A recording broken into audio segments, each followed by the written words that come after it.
آخرین ویدیوها از هادی چوپان در روز تمرین پاش تقریبا 10 هفته مونده تا مصر المپیای 2023، جایی که گبان زنی‌ها خیلی وقت شروع شد و خیلی‌ها میگن که هادی چوپان مجدد قهرمان میشه.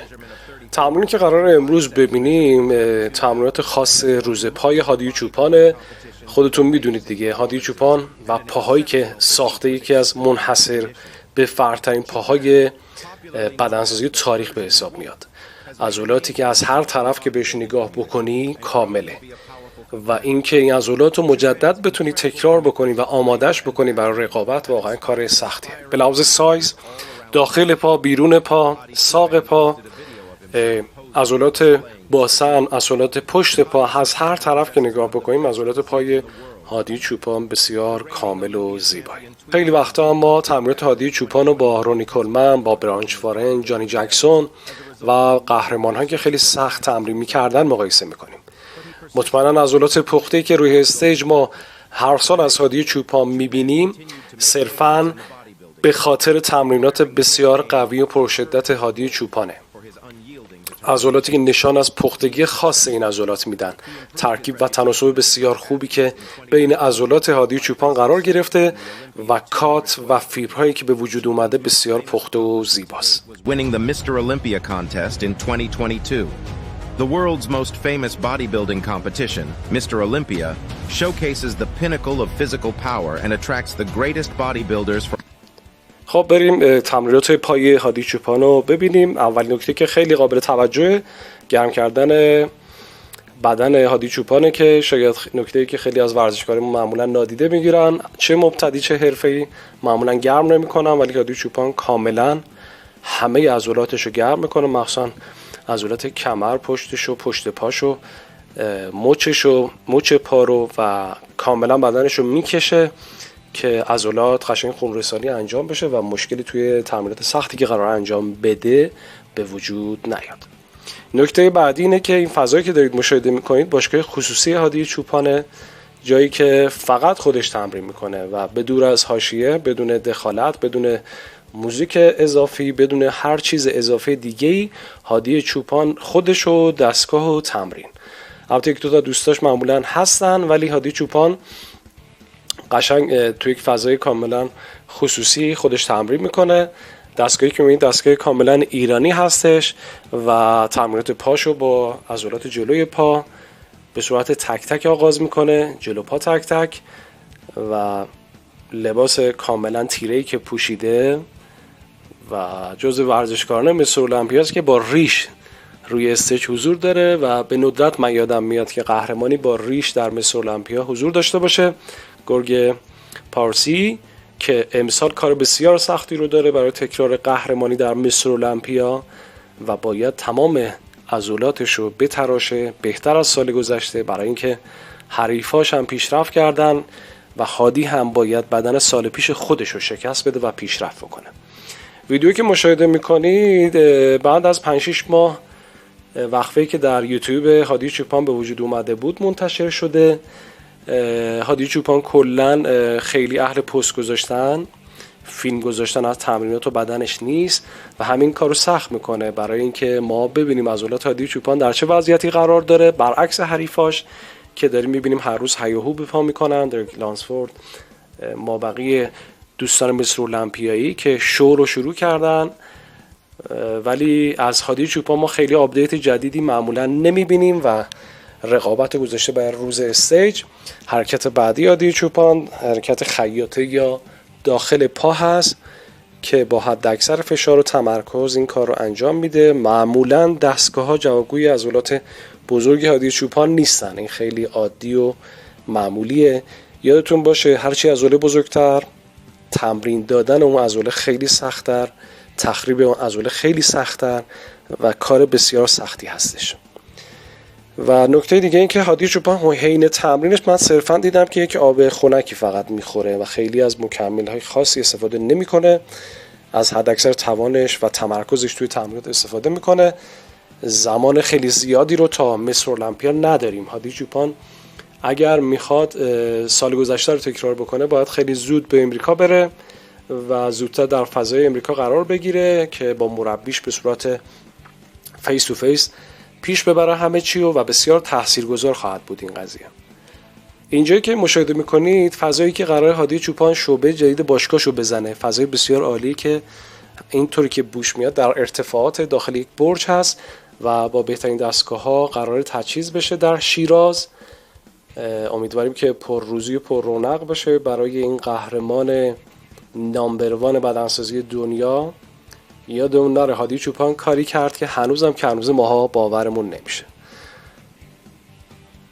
حرکات که در روز پا انجام میده به صورت استقامتی، لانج به صورت راه رفتن و همونطور که میبینید زوایا و حرکات رو کاملا انجام میده، کامل میشینه و بلند میشه، استراحت کوتاهی انجام میده، خیلی اهل صحبت نیست موقع تمرین و تمرکز میکنه و مجدد ادامه کار.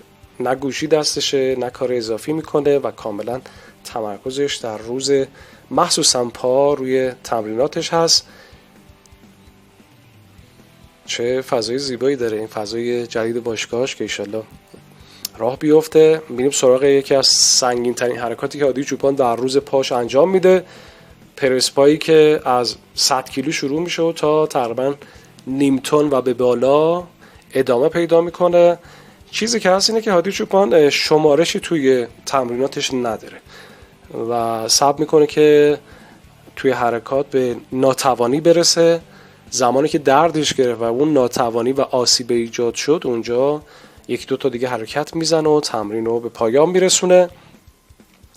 پرس پا رو انجام میده با یک زاویه نسبتاً باز برای اینکه داخل پاشو حسابی درگیر بکنه و حرکت رو کاملا تا ته میاد پایین که به انتهای عضلات پشت پاش هم فشار بیاد و همینطور توی ستای مختلف وزن‌های اضافه میشه. هر کدوم از این وزن‌های قرمزی که مشاهده میکنید 25 کیلوگرمه. حالا تو هر کدوم از ویدیوها شما میتونید چرتکه بندازید و حساب بکنید ببینید که چه خبره. بعد اینکه از هادی چوپان داریم میبینیم و جنس پوستی که داریم میبینیم نشون میده که هادی خیلی بدن چرب و چیلی درست نکرده، یعنی خیلی وزن الانش با وزن روز مسابقهش خیلی فاصله زیادی نداره، زیر 10 کیلوگرم باید باشه و این کارو براش خیلی راحت میکنه که رژیم راحت‌تر میشه، کیفیت عضلات بالاتر میمونه برای اینکه شما بدنت چربی و چیزای اضافی خیلی نگرفته و با یک رژیم میزون میتونی به اوج بدنت برسی و همیشه بدن تراشیده‌ای داشته باشی و بتونی نقاط ضعفت رو ببینی و روی اون عضلاتی که ضعیف‌ترن بیشتر کار بکنی. قهرمانای بزرگ معمولا توی دوران بدنسازیشون هر چند وقت یک بار رژیم میگیرن برای اینکه ببینن عضلاتشون توی چه شکل و فرمی قرار گرفتن. نکته بعدی اینه که هادی چوپان همونطور که تمریناتش فوق‌العاده وحشتناکه، همونطور که الان دارید میبینید نیم تن داره پرس پا میزنه، غذا خوردنش هم واقعا بسیار عجیبه. هادی چوپان 8 تا 10 وعده غذای خوب میخوره، نه میان وعده، غذایی که بسیار با ولع با کیفیت خیلی وقت خودش آشپزی میکنه و همین باعث میشه که هادی چوپان این کیفیت از بدن رو بسازه. پرس پای عمود که همونطور که مشاهده میکنید توی باشگاه ایران هم الان جدیدن دیگه زیاد شده این پرس پا. قبلا با دستگاه اسمیت انجام میدادن که خیلی خطرناک بود ولی الان پرس پا دستگاه رو مشاهده میکنید، بسیار حرکت پرفشار و جذابیه، مخصوصا برای کات باسن عضلات پشت بسیار تأثیر گذاره و فشار حداکثری رو هادی چوپان میاره تا اونجا که میتونه، زانو رو خم میکنه که کاملا بدن و عضلاتش درگیر بشه. از بندهای مختلف هم برای زانو استفاده میکنه که توی حرکات آسیب نبینه. همیشه هم لبخندی رو روی لبانش داره و آب یخی که بعضی وقتا میزنه بر بدن. توی این آب من چیز خاصی نمیبینم، اگه شما میبینید بگید. و ادامه تمرینات که نمیدونم چند تا شد، 8 تا 25 کیلو هر طرف توی پرس پا عمود، بسیار حرکت سختیه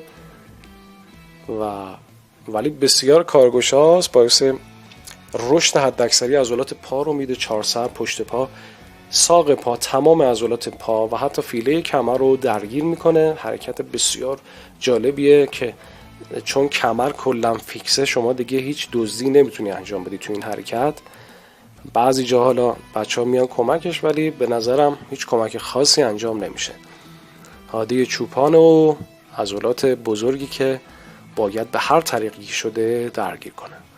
در پایان هم یواش یواش چند تا لیفتای سبک انجام میده که در واقع خون رسانی رو یواش یواش نرمال بکنه، فیله کمرش و عضلات پشتش رو یه خون رسانی خوبی انجام بده، یه بالانس خونی در بدنش انجام بشه و همونطور که میبینید خیلی پرفشار هم نیست، سعی میکنه با تعداد بالا توی زوایای مختلف انجام بده و شوخیایی که حالا بعضی وقتا توی باشگاه انجام میشه. همراهانی که همیشه همراه هادی چوپان هستن، امیدوارم که هادی چوپان امسال هم بدرخشه. کار بسیار سختی رو در مس المپیا خواهد داشت.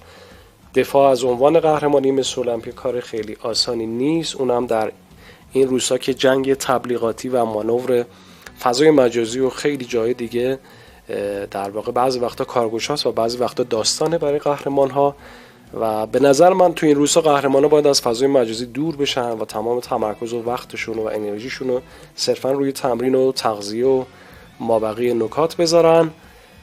دمش گرم هادی چوپان کار خیلی سختی رو داره انجام میده، بالای 20 سال تمرین در ابعاد مختلف، هم به زندگیش رسیده، هم به بیزینس و باشگاهش رسیده و هم تو سطح بدنی به اوج رسیده. دمش گرم. امیدواریم که امسال هم بهتر کنه و نشون بده که قهرمانی سال گذشته اتفاقی نبوده. دم همه شما گرم. لایک، سابسکرایب و کامنت یادتون نره.